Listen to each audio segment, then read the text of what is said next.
Hollywood's annual Academy Awards honoring the best in film won't be handed out until March 2nd, but there was plenty of excitement recently when the nominees were announced. Among them is 12 Years a Slave. The historical drama is based on a former slave's 1853 memoir. Solomon Northup was born a free man in New York, but kidnapped and sold into slavery. His story was rediscovered by a Louisiana woman in the 1960s. On Assignment's Rebecca Ward spoke with VOA's Greg Flakus about Northup's story and the woman who made it her life's work to prove its authenticity. Sue Eakin grew up in central Louisiana, and she was in an atmosphere at that time in the 40s and 50s where there was a deep divide, there was segregation. When she encountered this book in the private library of a local plantation, she was fascinated by it, and she wanted to find out more about it. People had told her the book was just fiction, but Sue Eakin recognized some of the locations and family names. She spent years authenticating it, often with Frank in tow. And a lot of my childhood was on the road, traveling with her and going to courthouses and researching, every detail of that story. We waited some time when finally Freeman, out of patience, tore Emily from her mother by main force, the two clinging to each other with all their might. It's been recognized now as one of the most compelling, first-hand accounts of slavery in existence. And it told a story that she truly, passionately felt had to be told. Well, boy, how you feel now? My name is Solomon Northup. I'm a free man. And you have no right whatsoever to detain me. You're no free man. You're nothing but a Georgia runaway. You actually met some of its local stars. How did they say that being in the film, playing these roles, affected them personally?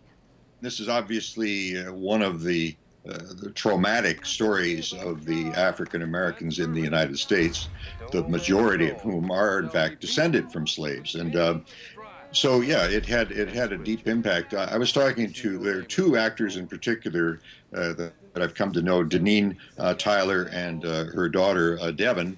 They were talking about how this had deep meaning for them, and it was quite interesting to be on this plantation where they were making a documentary. Now, Frank Eakin, who's the son of Sue Eakin, has put out an audio book on this with Louis Gossett Jr.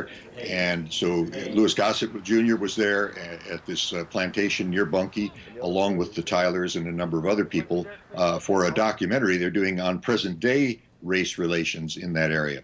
Well, it's fascinating that you mentioned that this book and now this movie has kind of opened a dialogue in this small town that still has some healing to do. Tell me a little bit about that.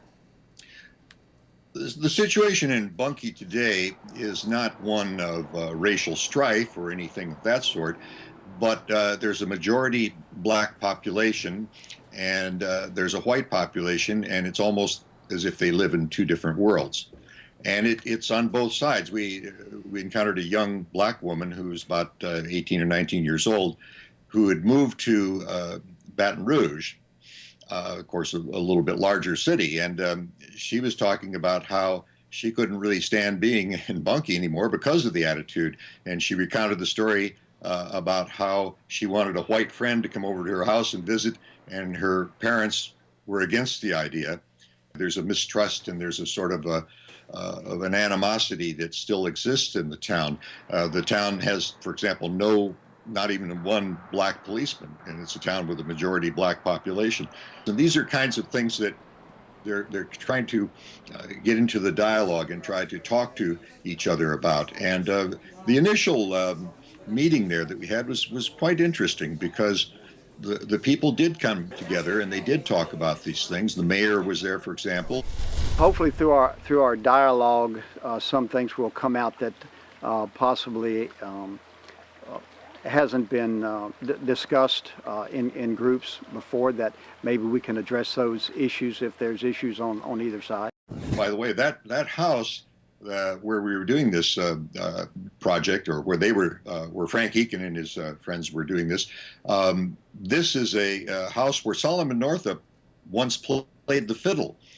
When he was a slave at another plantation, they lent him to this house for a party, and he played the fiddle, and it's recounted in his book.